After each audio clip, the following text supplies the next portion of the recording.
Congress party तो इसमें विश्वास रखती है कि आम आदमी को भी गलत शब्द नहीं बोलने चाहिए। प्रधानमंत्री, राष्ट्रपति, उपराष्ट्रपति, मुख्यमंत्री, उनको भी कोई गलत शब्द नहीं बोलना चाहिए। कांग्रेस पार्टी इसमें विश्वास करती है कि आम आदमी, गरीब से गरीब आदमी, रिक्शा तांगे चलाने वाले आदमी से लेकर के महामहिम राष्ट्रपति महोदय तक किसी को भी गलत शब्द नहीं बोलना नहीं चाहिए। ठीक है, तो ये जहां जो तक राहुल पनौती गांधी जी वाला का शब्द सवाल है, राजस्थान से हो एक सकता है नया राहुल निकल कर गांधी जी आया। को स्लिप ऑफ टंग हो गई हो सकता है कोई स्लिप ऑफ टंग हो गई हो। किस संदर्भ में कहा है उन्होंने। कई बार संदर्भ का भी गलत अर्थ लगा लिया जाता है। मैं आपके चैनल पे इतना कहना चाहता हूं कि कांग्रेस पार्टी हमेशा राष्ट्रपति जी का, उपराष्ट्रपति जी का, प्रधानमंत्री जी का, मुख्यमंत्री जी का और हिंदुस्तान के गरीब से गरीब व्यक्ति का बहुत सम्मान करती थी, करती है और भविष्य में भी करती रहेगी। हम किसी का भी अपमान नहीं करते हैं। सभी जातियों का, सभी धर्मों का, सभी भाषाओं का हम सम्मान करते हैं। और सौरभ जी, आपने देखा भारत जोड़ो यात्रा भी इसीलिए निकली थी।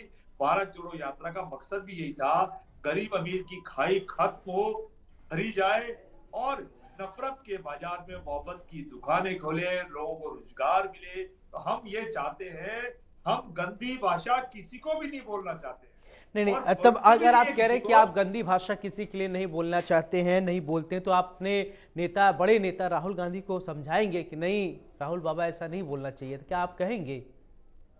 हमारे नौजवान नेता, हिंदुस्तान के युवा दिलों की धड़कन राहुल गांधी जी ने वो बात किस संदर्भ में कही है, उस संदर्भ का कई बार गलत अर्थ लग जाता है। मैं कह रहा हूं राहुल गांधी जी, प्रियंका गांधी जी, खड़गे साहब, सोनिया जी, डोटासरा जी, पायलट साहब, रंधावा साहब और मुख्यमंत्री अशोक गहलोत जी और हमारे छोटे से छोटे मंडल और ब्लॉक अध्यक्ष कोई भी गलत भाषा का प्रयोग नहीं, नहीं मैं करना किसी और चाहते की हैं। बात कही नहीं, कि कई बार उन्होंने उनकी बोला ही भाषा नहीं का और गलत वरिष्ठ लोगों ले ने लिया बोला जाता नहीं। है, वो एक अलग बात है। जो बोले हैं उन्हीं पर अब सवाल उठ रहा है और वो बड़े नेता हैं राहुल गांधी जी। अब लोग मानते हैं कि भविष्य के वो प्रधानमंत्री हैं, लोग उनको चेहरा, आप लोग मानते हैं कि भविष्य में आज नहीं कल नहीं कभी तो बनेंगे, ये कांग्रेस की मंशा है।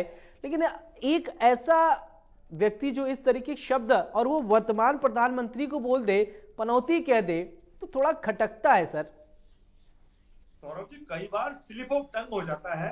कई बार कोई गंदी बात किस संदर्भ में कही है, कई बार चलिए कोई ठीक है, बात विकास जी संदर्भ में प्रतिक्रिया कही है, दीजिए। ठीक है, संदर्भ को भी कई बार चेक करना पड़ता है। ठीक है। लेकिन मैं कहता हूं कांग्रेस पार्टी के ऐसे संस्कार नहीं है कि हम राष्ट्रपति जी का, उपराष्ट्रपति जी का, भारतीय जनता पार्टी का या किसी प्रधानमंत्री का, किसी बड़े नेता का अपमान करते हैं। हम तो कह रहे हैं हम रिक्शे तांगे वाले का भी चलिए, अपमान आप कह रहे हैं कि कांग्रेस के संस्कार नहीं। एक और चीज मैं आपको याद दिला देता हूं कि हर जगह प्रधानमंत्री जी ने बोला, ये मेरे वक्तव्य नहीं है, किसी बड़े नेता ने आपके दुष्कर्म को लेकर कहा था कि साहब राजस्थान मर्दों का प्रदेश है, इस तरीके की घटनाएं होती हैं। तो इस शब्दावली को, इस सेंटेंस को प्रधानमंत्री नरेंद्र मोदी ने हर चुनावी सभा में दोहराया जरूर है। उन्होंने बोला कि इतने बड़े नेता जब ऐसे कहेंगे कि राजस्थान मर्दों का प्रदेश है दुष्कर्म को लेकर, तो यह भी खटकता है। उनके लिए आप क्या कहेंगे? सौरभ जी, पूरा राजस्थान जानता है, भारतीय जनता पार्टी के तमाम विधायक जानते हैं, जो उस वक्त विधानसभा में मौजूद थे। हमारे वरिष्ठ मंत्री ने किस संदर्भ में वो बात कही थी, भारतीय जनता पार्टी जानती है। और जहां तक बलात्कार वाले मामले से उसको जोड़कर बोला जा रहा है, ये बहुत ज्यादा दुर्भाग्यपूर्ण है। भारतीय जनता पार्टी राजस्थान की तमाम महिलाओं के साथ साथ हिंदुस्तान की तमाम मां बहन बेटियों का अपमान कर रहे हैं। भारतीय जनता पार्टी राजस्थान के मर्दों के साथ साथ, पुरुषों के साथ साथ हिंदुस्तान के तमाम पुरुषों का, मर्दों का अपमान कर रहे हैं। वो बात इस संदर्भ में कही नहीं गई थी। और मैं कहता हूं बलात्कार वाली घटना राजस्थान के लिए नहीं, पूरे देश के लिए बहुत दुर्भाग्यपूर्ण घटना है। चलिए ठीक है, ठीक है, आपने बात रखी। विकास जी देखिए, ठीक है, ओके ओके, ठीक है विकास जी, आप, मैं प्रधानमंत्री नरेंद्र मोदी के लगभग हर रोड शो को, ठीक है ठीक है ठीक है, अब इसका जवाब मैं विकास जी से लूंगा। राजकुमार जी, आपको मैंने पूरा मौका दिया। विकास जी, मेरा सवाल आपसे, देखिए मैंने